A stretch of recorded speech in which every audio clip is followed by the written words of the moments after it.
என்ன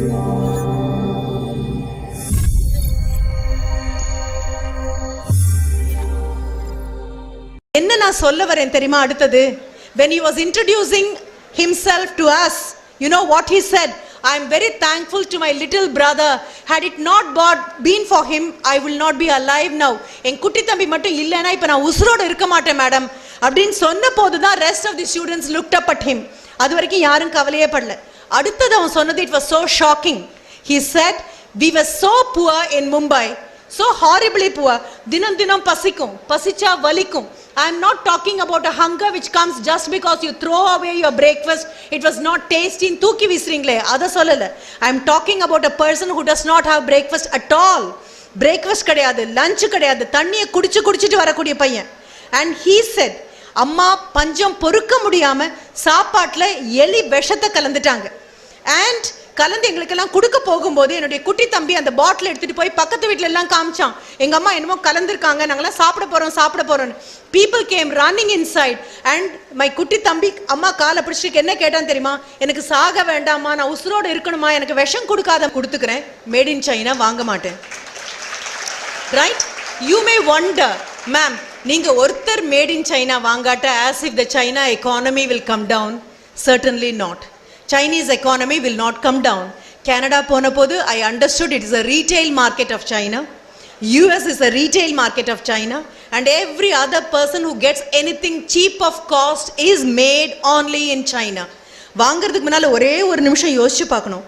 People whom you do not know, நீ முகம் பார்க்காத, முகவரி தெரியாத எத்தனையோ பேர் 18 மணி நேரம் they sweat their blood out in a country so that something made in China can reach you for a low cost.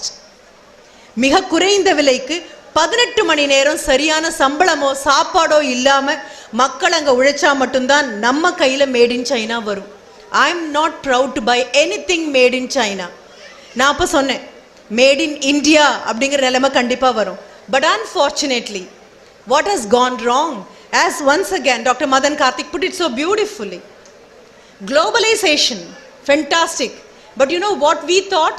Bringing pizzas and burgers and cokes and fantas from a foreign market, making India into one huge junkyard, so that whatever is thrown by those people is caught by you here and you consume it and you feel you are a globalized individual. I am sorry.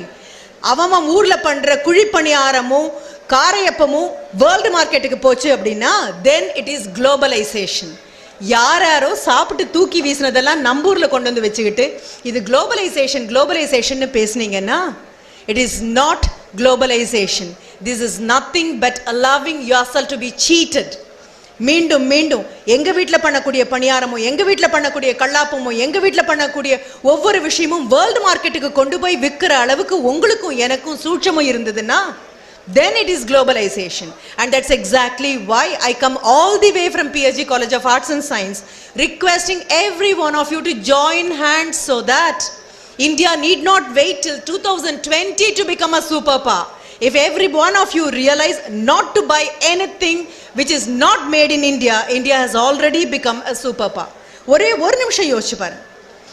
Once upon a time இருந்ததுப்பா, when we were all young, ஒரு hero pen மட்டும்தான் made in சைனாவாக இருந்தது. ஒரு hero pen மட்டும்தான். இப்ப nail கட்டர்ல இருந்து ஆரம்பிச்சு ஒவ்வொன்னும் and Indian economy can be aggressively shattered. ஒரு யுத்தம் கிடையாது, ஒரு போர் கிடையாது, ஒரு குண்டு வெடிப்பு கிடையாது, ஒண்ணும் கிடையாது.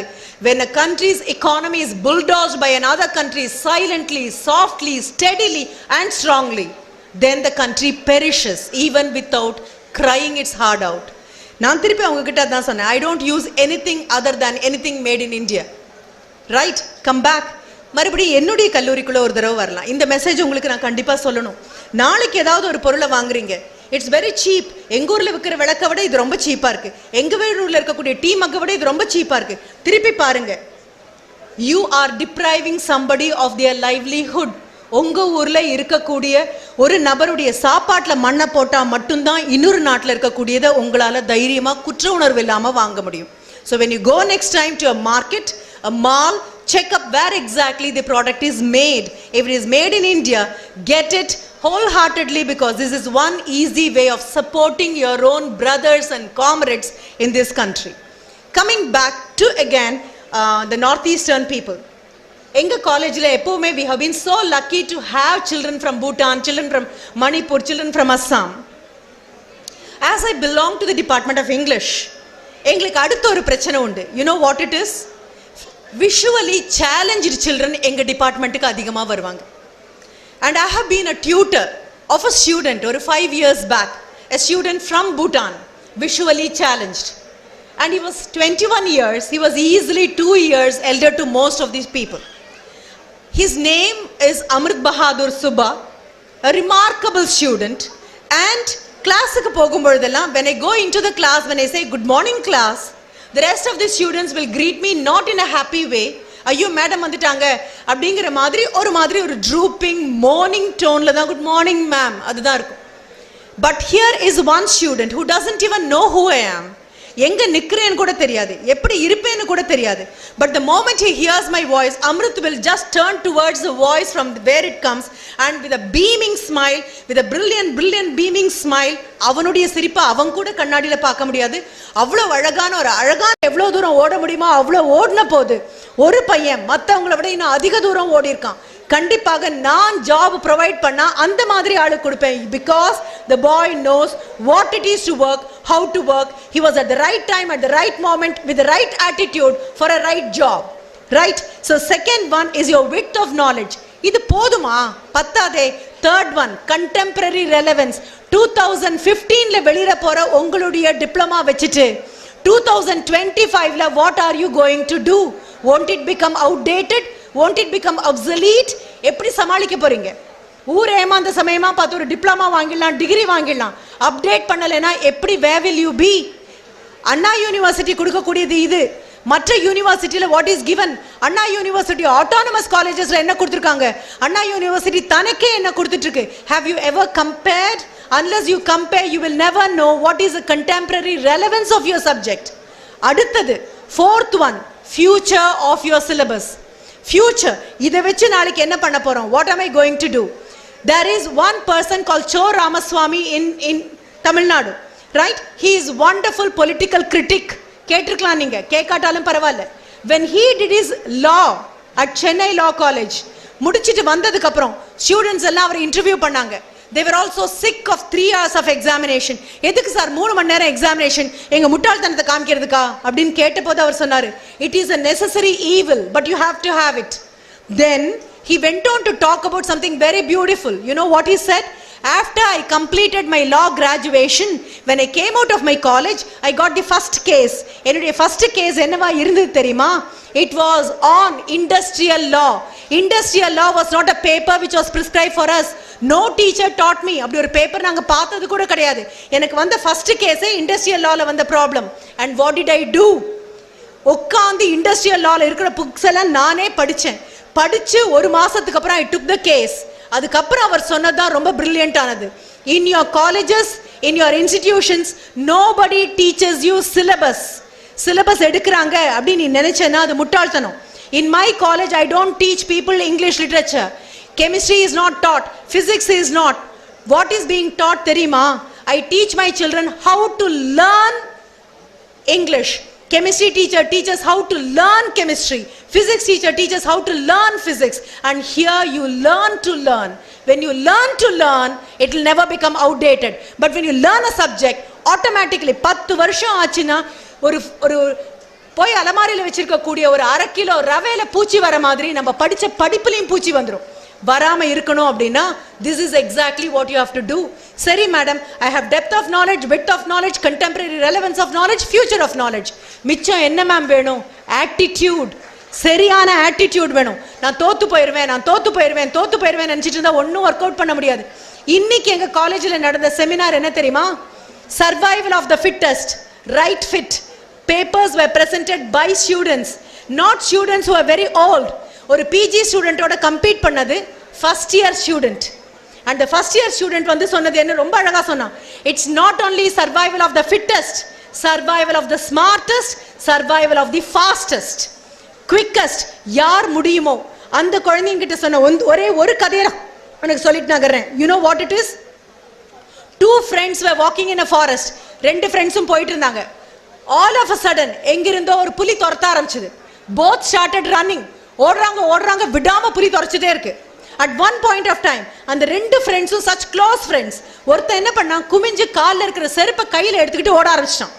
ஓட ஆரம்பிச்ச அடுத்த நிமிஷம் இந்த நண்பன் கேட்டான், கால்ல இருக்கிற செருப்பை கழட்டிட்டு ஓடினா புலியை விட ஃபாஸ்டா தப்பிச்சிருவோமா அப்படின்னு கேட்டபோது இவன் சொன்னான், புலியை விட ஃபாஸ்டா ஓடினா தப்பிக்க மாட்டேன், ஒன்னை விட ஃபாஸ்டா ஓடினாலே தப்பிச்சிருவேன்.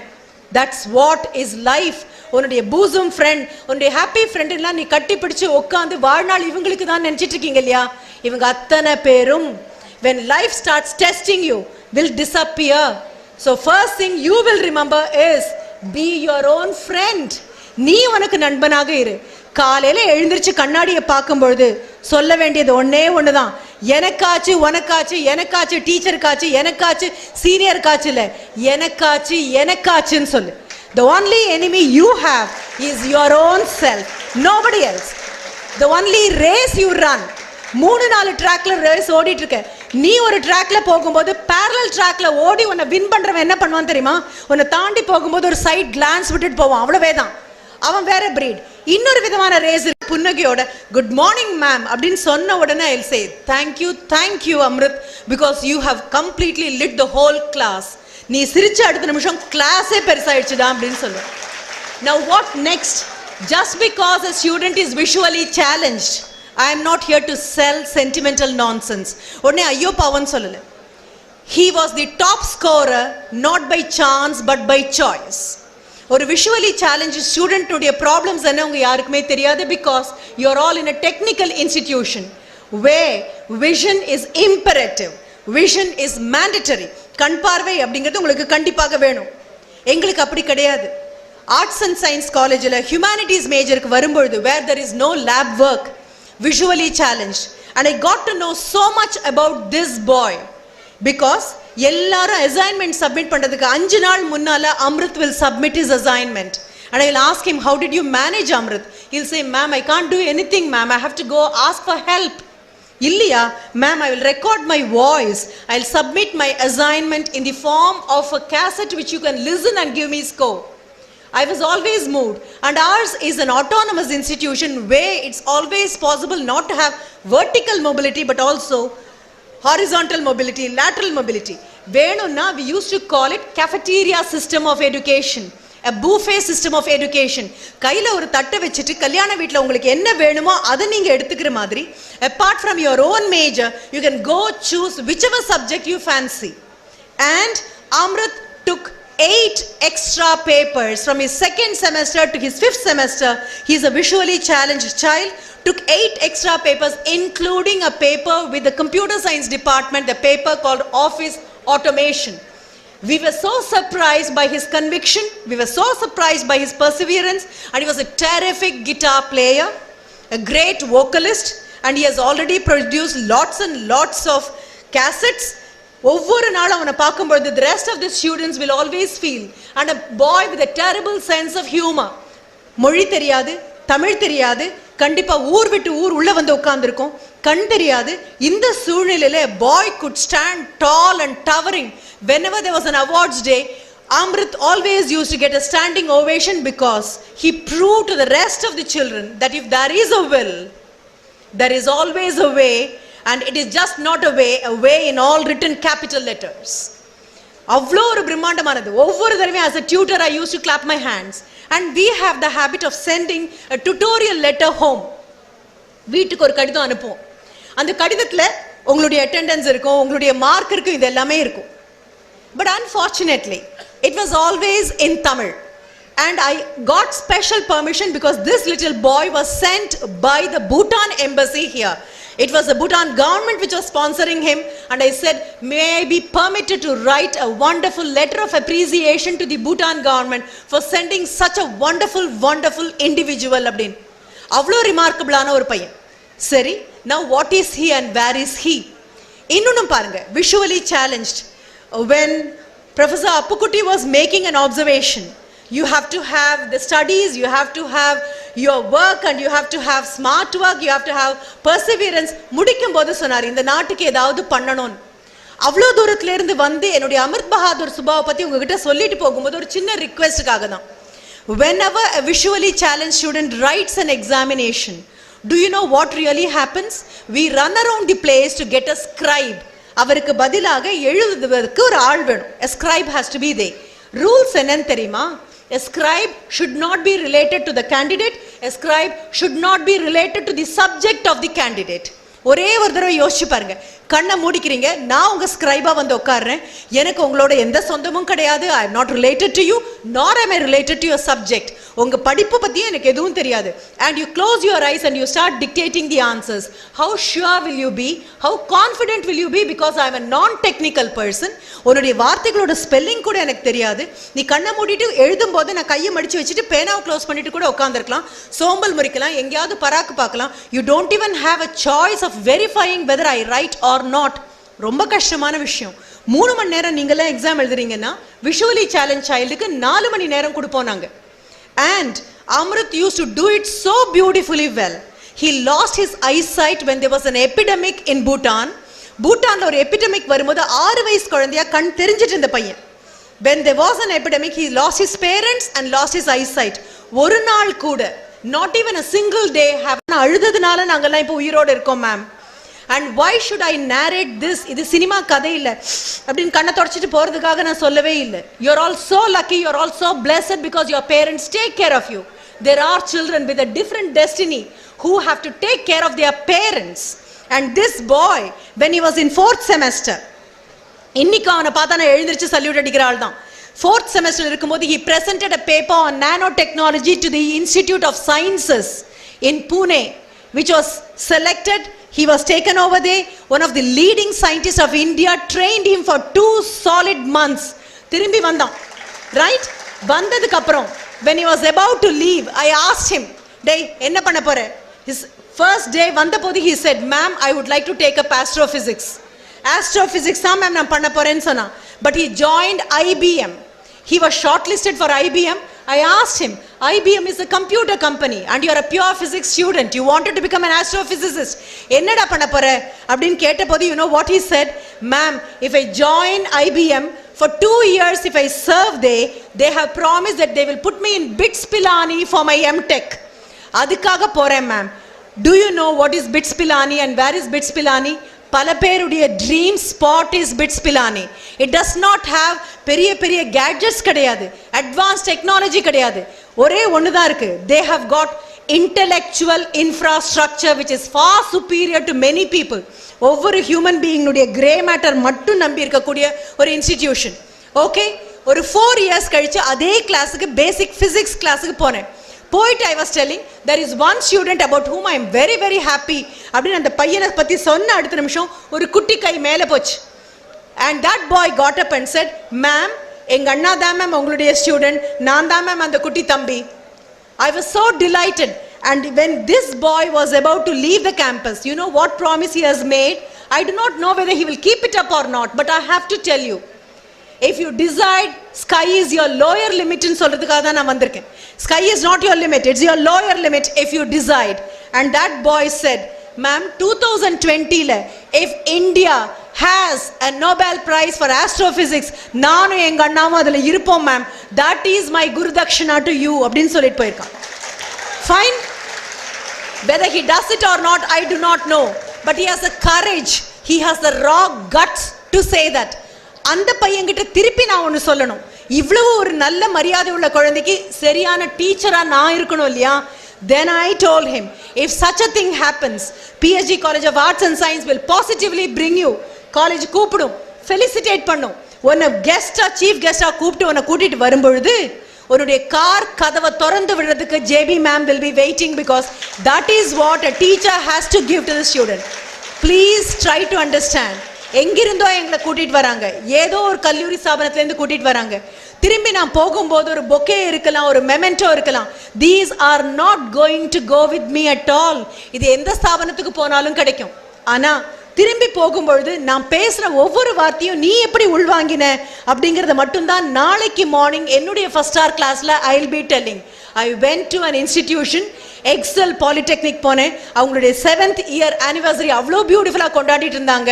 And whatever I said, நேத்து அவங்க மனசுல நான் விதைச்ச விதை 10 வருஷத்துக்கு அப்புறம் they will all become not job seekers but job providers அப்படின்னு சொல்லுவேன் நான். a day will come, திருப்பி அப்படிதான் பண்ண போறேன். சரி, கைத்தட்டல் நல்லா இருக்கு, சந்தோஷம் நல்லா இருக்கு, ஆனா aren't we to be suitable for that? again professor Appukutty சொன்னதாகட்டும், டாக்டர் மதன் கார்கே சொன்னதாகட்டும், கார்த்திக், அதையே நான் திருப்பி உங்ககிட்ட கொண்டு வரேன். you know what it is? when the outside world comes to employ you all, அவங்க என்ன கேக்குறாங்க தெரியுமா? domain knowledge அப்படின்னு ஒன்னு கேக்குறாங்க. and you have to know what is domain knowledge. domain knowledge அப்படினா அத நாலா பிரிச்சிரலாம். the first one is what is the depth of your knowledge in the subject you have taken. நீங்க எடுத்து படிக்க கூடிய இந்த 3 வருஷ டிப்ளமால என்ன உன்னுடைய ஆழம் அப்படின்னு தெரியணும். how far you have gone down, how deep you have gone down. now that you are thorough, உன்னுடைய 9th standard bookல 8th standard bookல 10th standard bookல நீ படிச்சதெல்லாம் இப்போ உனக்கு புரியுதா? that's what they want, depth of knowledge. second one, width of knowledge. what more things can you gather? இப்ப நான் அமிர்த் பஹாதர் சுபா தான் சொன்னேன். ஒரு literature major student took a paper in abnormal psychology, he took a paper in office automation, he took a paper in accountancy, he took a paper in sociology, he branched out so much.